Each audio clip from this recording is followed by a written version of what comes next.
Good evening दोस्तों, मैं आकाश कुमार आपका स्वागत करता हूं अपने YouTube channel youth power for study group में। और आज हम 6 क्लास के एनसीईआरटी का 6 चैप्टर पृथ्वी के प्रमुख स्थल जो है स्थल रूप पढ़ने वाले हैं। तो पिछली क्लास जो है मैंने पढ़ाई, अगर आपको उसमें कोई डाउट हो तो आप एक बार कमेंट में बताएं हमें, और हम लोग आपका जो भी क्वेरी होगी, जो भी आपके सवाल होंगे, उनका जल्द से जल्द जो है बेहतर एक आंसर देने की कोशिश करेंगे। तो आज हम 6 क्लास का चैप्टर प्रमुख स्थल रूप ये पढ़ेंगे। तो पहले हम जानें कि स्थल रूप होते क्या हैं। स्थल रूप क्या है?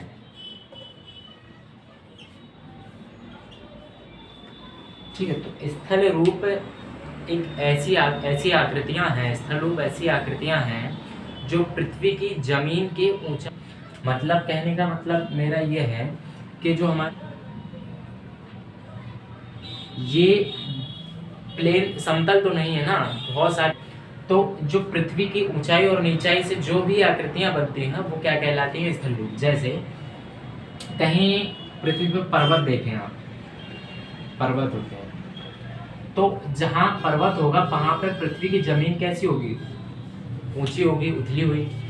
ठीक है, वैसे ही दूसरा अगर देखें, जैसे झील है, झीलें हम देख, तो झीलों की जगह क्या है? झीलें कहाँ होंगी? जहाँ पे पृथ्वी की जो जमीन होगी वो कैसी उथली होगी। ठीक है, अगर पृथ्वी की जमीन जो है मोटी होगी, उभरी हुई होगी, तो वहाँ पर्वतों का निर्माण होगा, और जहाँ कमजोर होगी, पतली होगी, तो वहाँ झीलों का निर्माण होगा। झील है, महासागर है, महासागर हो गए, तालाब हो गए, सॉरी तालाब नहीं होगा, नदियां हो।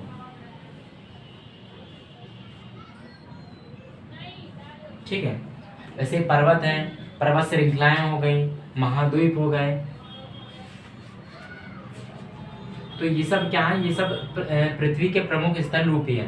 पर्वत हो, झीलें हो, महासागर हो, नदियां हो, या फिर पर्वत श्रृंखलाएं हो गई। तो ऐसी जैसे पठार हो गया, पठार भी क्या है? स्थल रूप ही है, पठार हो गया।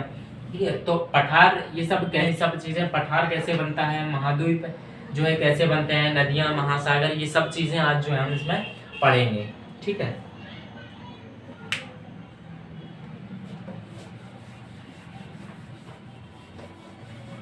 तो स्थल रूप समझ में आ गया होगा। स्थल रूप क्या होता है? स्थल रूप क्या है? स्थल रूप पृथ्वी की जमीन जो है वो ऊंची नीची होने से जो आकृतियों का निर्माण होता है वो स्थल रूप कहलाती है। ठीक है, तो स्थल रूप जो होती है, स्थल आकृतियां, वो 3 प्रकार की होती हैं।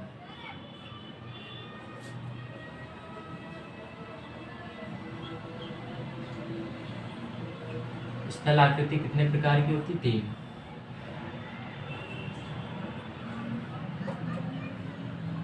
कौन कौन सी? देखो, पहला होता है पर्वत। ठीक है, वैसे होती, चलो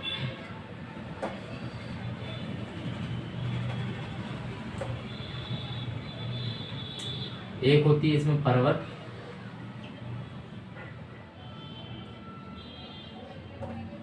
पठार और मैदान। ठीक है, ये 3 स्थल आकृतियां जो है वो प्रमुख हैं पृथ्वी की।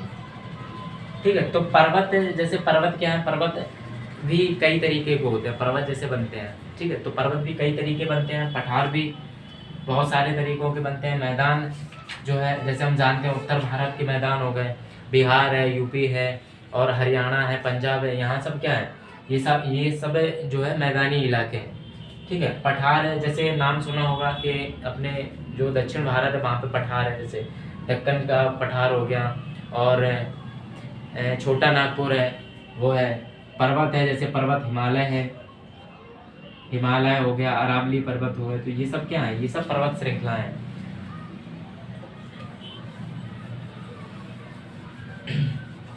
ठीक है, तो स्थल कितने प्रकार की तो स्थल आकृतियां जो है वो 3 तरीके से होती हैं। कौन कौन सी? पर्वत, पठार और मैदान। ठीक है, अब एक चीज समझते हैं कि जब स्थल आकृतियों का निर्माण जो होता है तो उसके पीछे कारण क्या है, ठीक है। मतलब कोई कारण रहा होगा जिसके पीछे, जब ये आकृतियों का निर्माण हो रहा है तो उसके पीछे कोई ना कोई तो कारण रहा होगा। तो इनके जो निर्माण के पीछे है वो दो कारण बताए जाते हैं।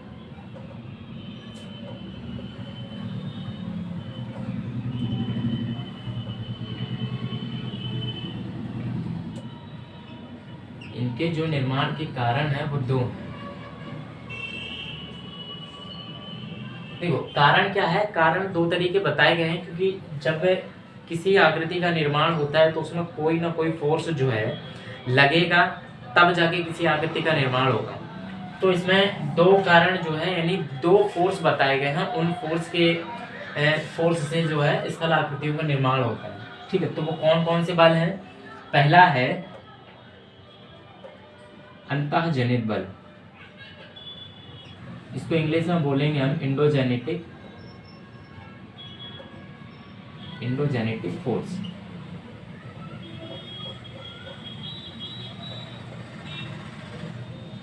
ठीक है।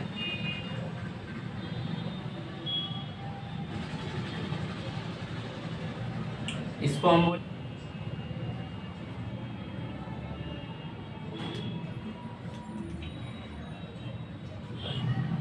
ठीक है। तो ये दो प्रकार के बल होते हैं, इनके कारण क्या में से कोई एक, दोनों बल जब पृथ्वी पे अप्लाई होते हैं तो उसके कारण किसी ना किसी स्थल आकृति का निर्माण होता है, ठीक है।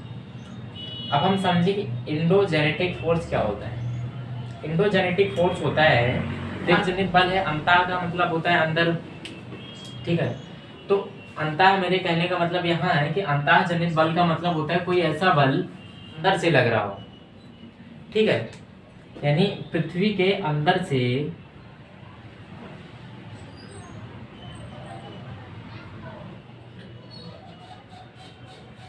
लगने वाला बल।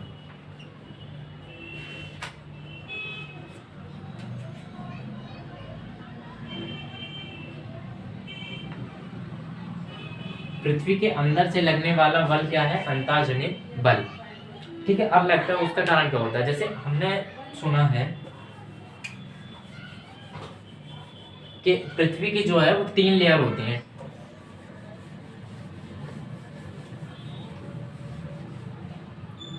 पृथ्वी की कितनी लेयर होती हैं? 3।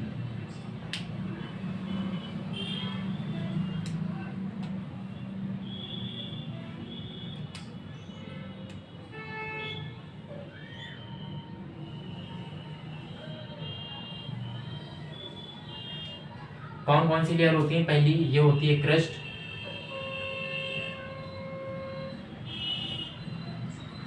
ये जो है ये मेंटल, ये होती है कोर, ठीक है। तो इनकी हमें स्थिति पता है कि क्रस्ट कैसी है। क्रस्ट जो है वो हमें ठोस अवस्था में मिलती है, ठीक है। और मेंटल जो है वो हमें अर्ध ठोस अवस्था में मिलती है, यानी सॉलिड। हालांकि मतलब जो कोर होता है वो कैसा होता है? तरल पदार्थ, तरल रूप में, ठीक है। तो यहाँ क्या होता है, जो ये अर्ध ठोस वाला हिस्सा है मैग्मा, इसको हम सॉरी मेंटल जो हमारा वो है पृथ्वी की परत, तो यहाँ क्या होता है? बहुत सारा लिक्विड भरा होता है, ठीक है। इसको हम बोलते हैं लावा, मैग्मा बोलते हैं इसको, ठीक है। जब ये बाहर निकल आता है तो उसी को हम लावा बोलते हैं। तो ये क्या करता है? ये एक बराबर फोर्स लगाता है ये क्रस्ट की तरफ, ठीक है। ये जो लावा है ये क्या करता है? फोर्स लगाता है, बाहर निकलने की कोशिश करता है। किस पे बल लगाता है? अपना ये बल लगाता है क्रस्ट पे। मतलब मेरे कहने का है, ये जो अंदर से बल आता है पृथ्वी को तोड़ने का, पृथ्वी की जो क्रस्ट है उसको तोड़ने का प्रयास करता है, ठीक है। तो यही बल क्या है? यही बल जो है वो है अंतःजनित बल। इसी के कारण पर्वतों का निर्माण होता है, घाटियों का निर्माण होता है, ठीक है। ये एक बहुत खास कारण है अंतःजनित बल लगने का।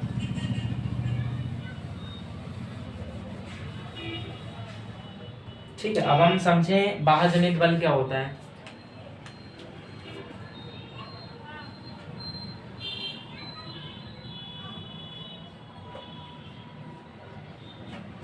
बाह्य जनित बल यानी एक्सोजेनेटिक फोर्स। ठीक है, तो बाह्य का मतलब होता है बाहर। ठीक है, बाह्य जनित बल को जो ऐसा बल जो बाहर से लगता हो, पृथ्वी के बाहर से लग रहा हो। तो बाह्य जनित बल को हमें समझने के लिए पहले दो चीजें जाननी जरूरी है। पहला क्या है? पहला अपरदन। अपरदन क्या होता है? अपरदन एक ऐसी प्राकृतिक प्रक्रिया है, देखो अपरदन इनके कुछ प्रमुख वो बता दूं। अपरदन होने के लिए तीन चीजें जो होनी जरूरी है। पहला क्या है? जल, वायु और दूसरा है तो ये तीन कारण हैं जिनके कारण अपरदन होता है। कैसे? अपरदन का मतलब होता है किसी चीज का टूटना, बिखरना। ठीक है, यानी अपरदन जैसे वायु के जरिए अगर हम देखें, वायु से कैसे अपरदन होता है। तो आपने पर्वत वगैरह देखे हैं। पर्वत जब बहुत तेज हवा आती है तो उससे क्या होता है, उसकी कुछ चट्टानें जो है वो टूट जाती हैं। ठीक है, तो उन चट्टानों का टूट कर वायु के माध्यम से उन चट्टानों का टूट कर अपना स्थान जो है वो बदल लेना। यानी क्या है, मान लीजिए ये कोई पर्वत है जैसे, ठीक है, यहां से कोई चट्टान टूटी, ये ठीक है, ये इतना हिस्सा टूटा, तो इसने टूटने के बाद अपना जो है स्थान परिवर्तित कर लिया, यानी नीचे गिर गया। ठीक है, तो इसका स्थान परिवर्तित हुआ ना, इस क्रिया को हम बोल। ठीक है, और दूसरी चीज क्या है? दूसरा जो मैं आपको बता रहा हूं वो है निक्षेपण।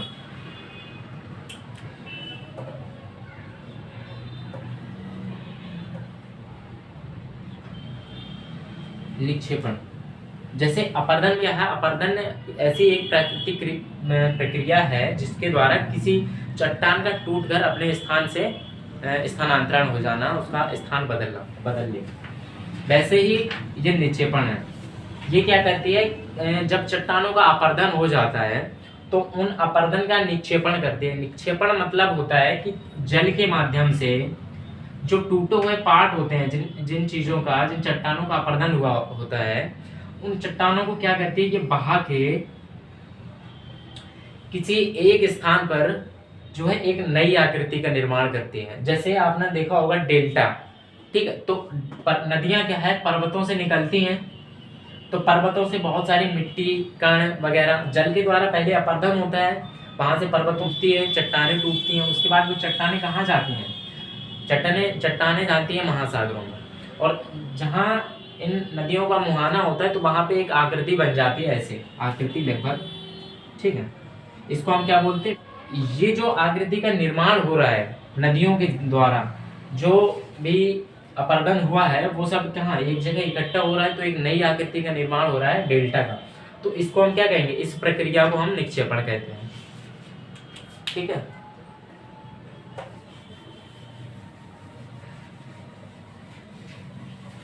तो अंतःजनित और बाह्यजनित दोनों बल समझ में आ गए होंगे। अगर फिर भी कोई डाउट रहता है तो एक बार आप कमेंट में बताएं हमें, तो हम उस चीज़ को क्लियर करने की कोशिश करेंगे। ठीक है, तो ये दो बल क्या हैं? दो बल ऐसे हैं जो पृथ्वी के स्थल रूपों को बनाने में जो है स्थल रूप का निर्माण करते हैं। ठीक है, तो हमने यहाँ तक समझा। अब हम क्या करेंगे? अब जैसे मैंने बताया था कि तीन स्थल रूप प्रमुख होते हैं, पर्वत है, पठार है और मैदान है। तो हम अब पर्वत को समझते हैं कि पर्वत कितने तरीके के होते हैं।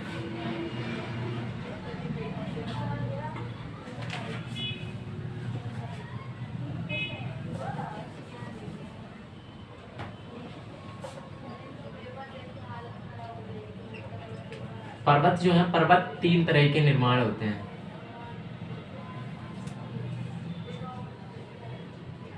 पहला वलित पर्वत,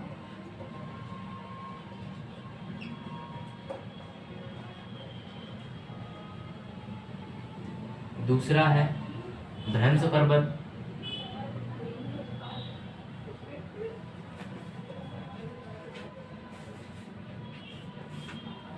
इस वलित पर्वत को हम बोलते हैं फोल्डेड माउंटेन,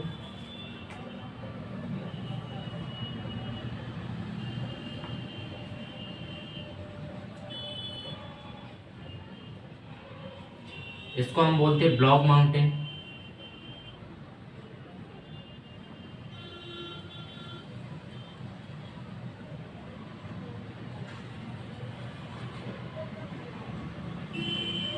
ठीक है, और यहाँ जो होते हैं वो लावा पर्वत, लावा पर्वत।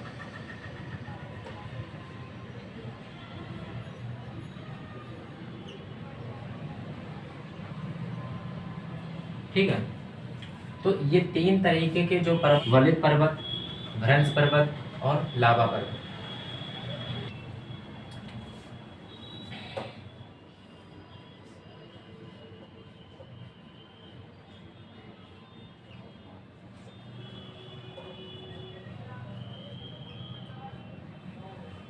वलित पर्वत, ठीक है, ये कैसे बनते हैं? वलित पर्वतों का निर्माण जो होता है जब पृथ्वी की कृष्ण में एक बल लगता है, उसको क्या दोनों तरफ से जब बल लगाया जाता है, ठीक है, तो क्या होता है, वलित पर्वतों का निर्माण। मान लीजिए जैसे ये क्या है, ये पृथ्वी की क्रस्ट है, ठीक। अब इसमें से ये दोनों तरफ से बल लग रहा है, तो बल लगने से क्या होगा, इसमें सिकुड़न आएगी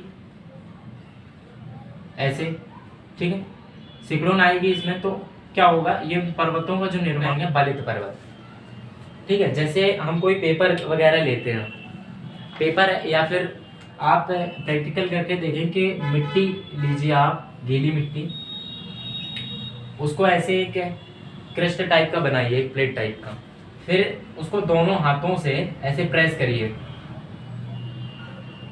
ठीक है, तो उसकी जो आकृति बनेगी ना वो ऐसी बनेगी, ऐसी, कहीं मुड़ेगा, कहीं जो है कम मुड़ेगा, कहीं ऐसा ज़्यादा, तो ये क्या है, ये आकृति बनेगी। तो वह निर्माण होता है जब पृथ्वी में दो सेम बल, मतलब दोनों एक सापेक्ष जब लगते हैं पृथ्वी की क्रस्ट में, तो जब पृथ्वी की जो परत होती है क्रस्ट, उसमें क्या है, सिकुड़न आ जाती है, तो उन सिकुड़न से जो पर्वतों का निर्माण होता है वो वलित पर्वत कहलाते हैं।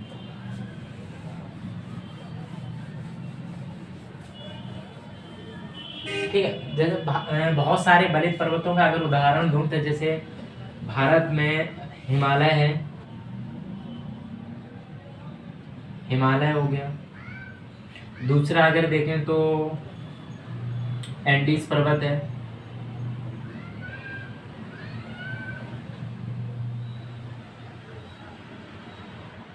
ठीक है, और ठीक है, एंडीज पर्वत कहाँ है, ये नॉर्थ अमेरिका।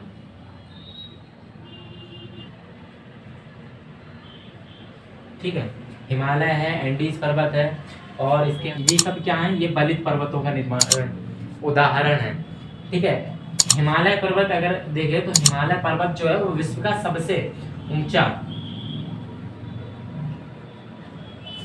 पर्वत माना जाता है।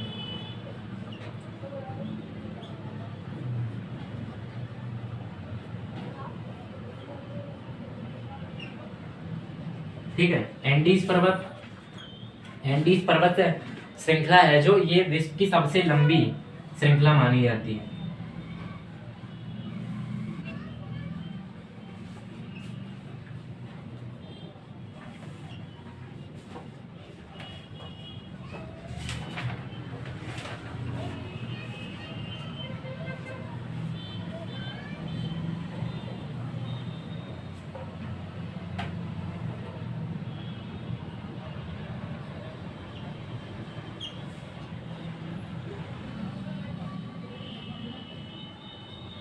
अरावली पर्वत है और हिमालय है, ये सब क्या है, ये सब जो है वलित पर्वतों का निर्माण ही है। तो हिमालय आप अगर देखेंगे, जैसे फोटो में हिमालय की अगर आप फोटो देखें तो उसमें क्या है, ऐसे बने हुए हैं पर्वत, ऐसे, ठीक है, ऐसे।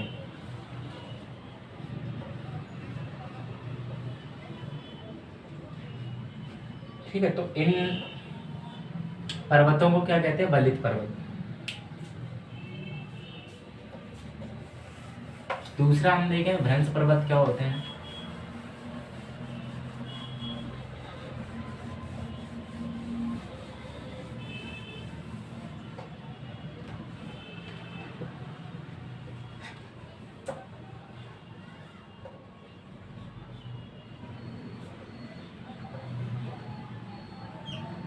इनमें क्या होता है, भ्रंश पर्वतों में क्या है, एक दूसरे के विपरीत बल जब लगते हैं तो उनके स्वरूप जो आकृति बनती है वो क्या कहते हैं, वो उनको हम क्या कहते हैं, भ्रंश पर्वत।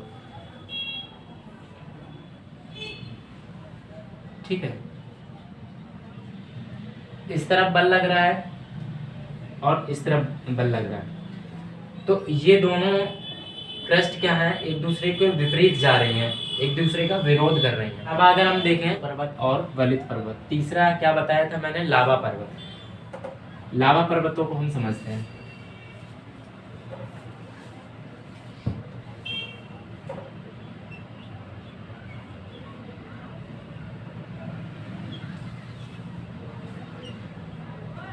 लावा पर्वत, लावा पर्वत, और इन्हीं को हम क्या कहते हैं, ज्वालामुखी पर्वत।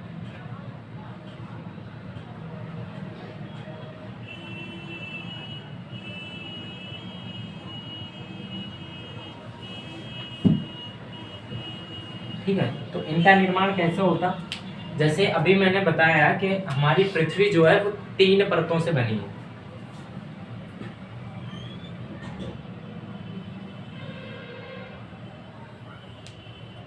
कौन कौन सी है, ये क्या है, ये कौन सी परत है, ये है क्रस्ट। ठीक है, ये दूसरी है मेंटल, ये तीसरी है कोर। क्या बताया था कि मेंटल जो है हमारी क्रस्ट जो है ये तो सॉलिड है, लेकिन अर्ध तरल अवस्था में। ठीक है, तो यहाँ क्या है, बहुत सारा तरल पदार्थ भरा हुआ है। ठीक है, तो ये तरल पदार्थ क्या है, बराबर क्या करता है, फोर्स लगाता है किस पे, क्रस्ट पे। यानी ये जो लावा अंदर भरा हुआ है, मैग्मा जिसको हम बोलते हैं, तो ये क्या है, ये बाहर निकलने की कोशिश करता है पृथ्वी की, ये क्रस्ट को तोड़ के हमेशा क्या है, बाहर निकलने की कोशिश करता रहता है। ठीक है, तो ये बराबर फोर्स लगाता है, तो इसका कुछ हिस्सा क्या है, कुछ हिस्सा यहाँ फोर्स लगाता है, कुछ हिस्सा क्या है, ऐसे फैल जाता है। ठीक है, ऐसे। ठीक, लेकिन कई बार क्या है, जैसे कहीं भी इसको क्या है, ये फोर्स लगाता रहता है, जब भी इसको क्रस्ट जो है वो कमजोर दिखी तो ये क्या करेगा, ये क्रस्ट को तोड़ के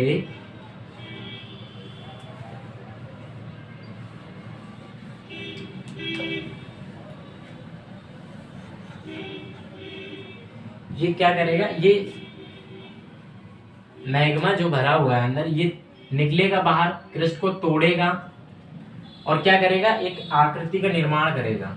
ठीक है, ऐसे ऐसे। ठीक है,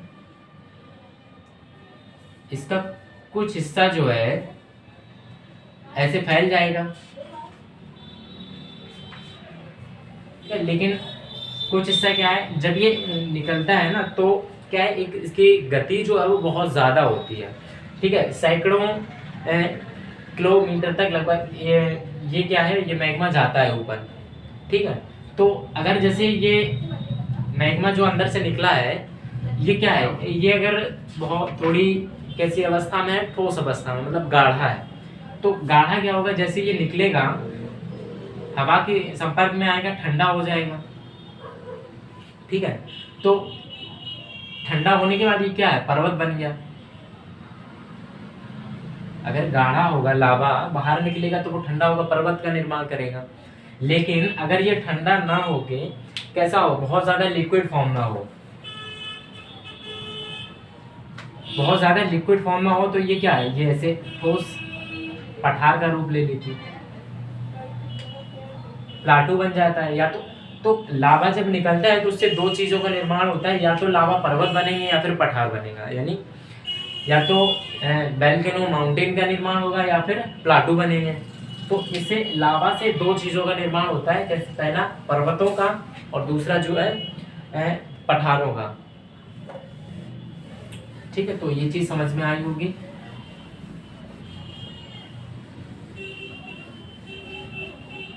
अगर हम लावा पर्वतों का उदाहरण देखें तो बहुत सारे हमें कई उदाहरण मिलते हैं, जैसे माउंट क्लीमंजारो का आपने नाम सुना होगा। माउंट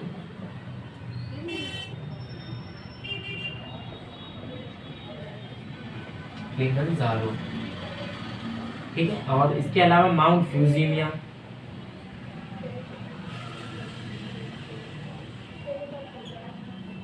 ठीक है। तो ये क्या है, क्लीमंजारो है, माउंट क्लीमंजारो है, माउंट फ्यूजियम, ये क्या है, ये सब लावा पर्वतों के उदाहरण हैं,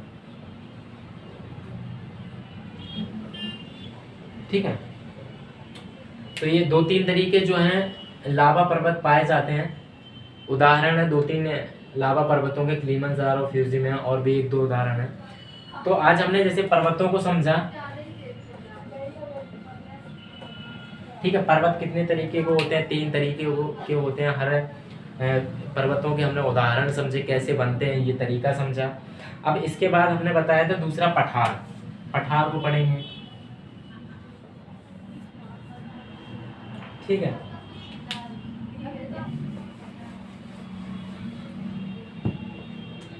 दूसरी स्थल आकृति क्या है, पठार।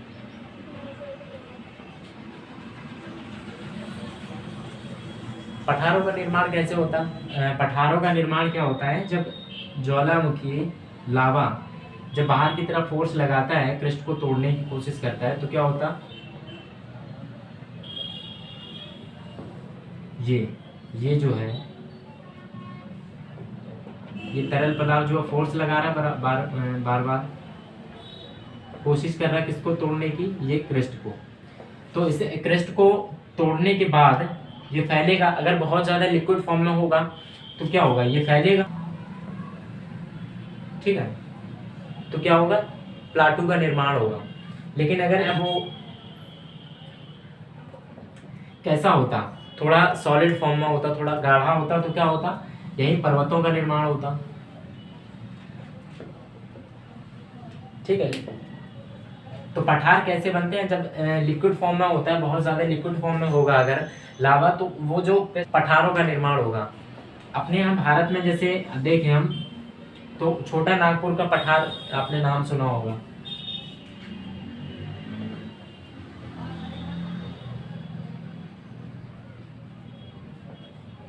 छोटा नागपुर का पठार, ठीक है। दक्षिण भारत का पठार है।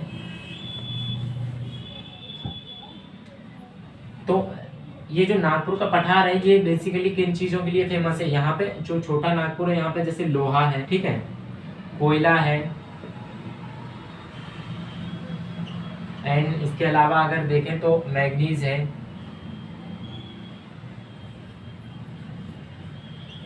ठीक है। तो ऐसी चीज़ों का भंडार क्या है, हमारे यहाँ बहुत सारा है। छोटा नागपुर जो है, वहाँ कोयला और लोहा, मैग्नीज जैसी धातुएं जो है पाई जाती है। एक पठार जो होता है, पठार में क्या है, जो नेचुरल सोर्स होते हैं, जैसे पेट्रोलियम हो गया, ठीक है, पेट्रोलियम, कोयला, ठीक है, पेट्रोलियम, लोहा है, तो ये सब धातुएं और क्या है, बहुत ज़्यादा पाई जाती है। तो वहाँ पे नेचुरल सोर्स बहुत ज़्यादा पाए जाते हैं। तीसरा मैंने बताया था मैदान,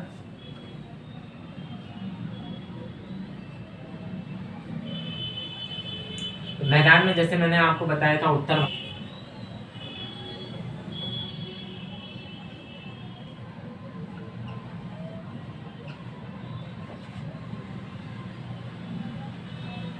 भारत के मैदान, उत्तर भारत में जैसे उत्तर प्रदेश आ गया,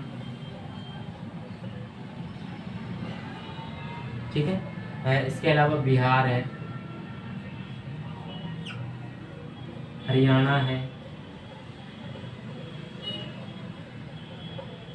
ठीक है। तो ये सब क्या है, ये मैदानी क्षेत्र हैं उत्तर भारत के। इन मैदानी क्षेत्रों का बनना, मैदानी क्षेत्र उत्तर भारत में क्यों है, दक्षिण भारत में क्यों नहीं है, इसका एक कारण है। जैसे हिमालय हमारा जो है वो कहाँ है, वो उत्तर में है। तो हिमालय से क्या बहुत सारी नदियाँ निकलती हैं, जैसे ये नदियाँ निकली हैं, तो मैंने आपको बताया था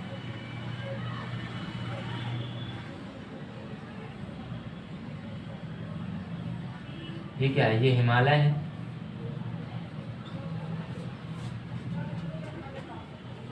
इससे ये बहुत सारी जो है वो नदियाँ निकली हुई हैं। ठीक है, तो हमने आपको अपर्दन और निक्षेपण बताया था। तो जब ये नदियां जो है ये पर्वतों से निकलेंगी, हिमालय से निकलेंगी, तो क्या होगा, वहाँ का कुछ कटान होगा, वहाँ की चट्टानें जो है, मिट्टी है, उसका कटान करेंगी, अपर्दन होगा। जो कटान होगा वो क्या करेंगे, बहा के कहीं लाएंगे ना, तो बहा के लाएंगी, तो ये करते क्या है, जो मैदान है उत्तरी भाग का, वहां पे क्या है, इनका जो वेग जो है, जो नदियों का, वो कम हो जाता है, यानी शिथिल पड़ जाती है, इनकी गति क्या हो जाती है, गति कम हो जाती है।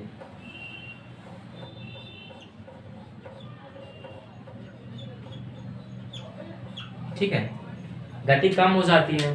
तो ये होता क्या है, ये जो अपनी पर्वतों से जो कण, चट्टाने, मिट्टी, ये सब बहा के लाती हैं, तो इनमें इतना गति नहीं रहती है कि ये जो नदियां हैं उन चीज़ों को क्या है, बहा के और आगे तक ले जाएं।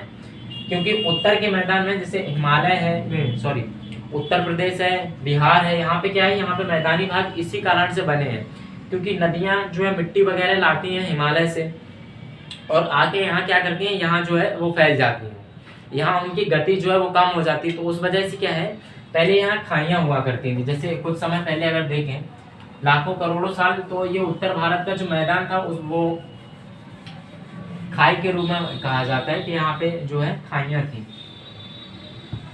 ठीक है, तो क्या करती रही, ये जो नदियाँ जो है बराबर पर्वतों से आती रही, मिट्टी, चट्टाने वगैरह ये सब लाती रही, तो यहाँ पे जब रह गया, यहाँ से कहीं लेके जा नहीं पाई, क्योंकि उनका वेग बहुत कम हो गया। तो क्या है, ये लगातार जो है वो खाई जो है वो भरती रही।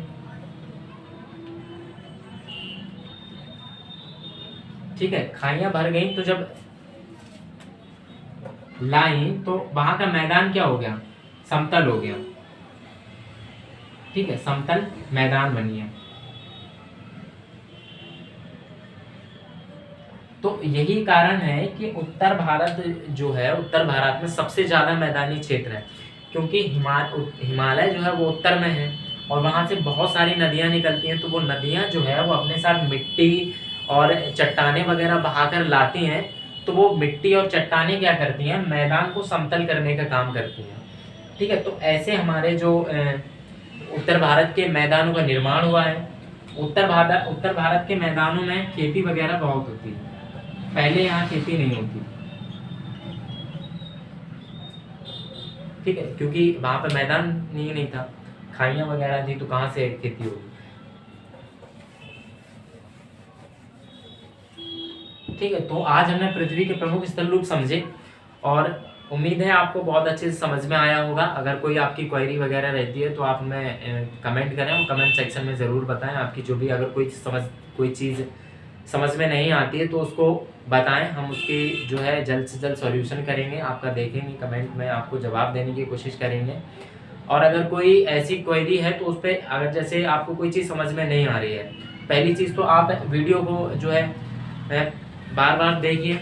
अगर उसके बाद भी नहीं समझ में आता है तो हमारा टेलीग्राम चैनल है बनाया हुआ है, उसकी जो लिंक है वो डिस्क्रिप्शन में डाल दी जाएगी वीडियो की। इसके अलावा इंस्टाग्राम है। ठीक है, इंस्टाग्राम की लिंक भी जो है वीडियो में डाल दी जाएगी। तो आप टेलीग्राम में या फिर इंस्टा में, हम बहुत जल्द मतलब इसका व्हाट्सएप भी बनाने वाले हैं अपना, उस पर भी आप लोगों की जो है समस्याएं देखी जाएंगी। तो अभी फिलहाल हमारा इंस्टाग्राम है और टेलीग्राम, ये दोनों ग्रुप बने हुए हैं, तो आप इनसे भी जुड़ जाइए। और अगर आपकी कोई क्वेरी रहती है तो आप यहाँ भी जो है डायरेक्ट मैसेज करके हमसे पूछ सकते हैं, तो आपका वो सॉल्यूशन जो है दिया जाएगा। एंड इसके साथ मैं अपनी क्लास जो है वो आज समाप्त करता हूँ। जय हिंद।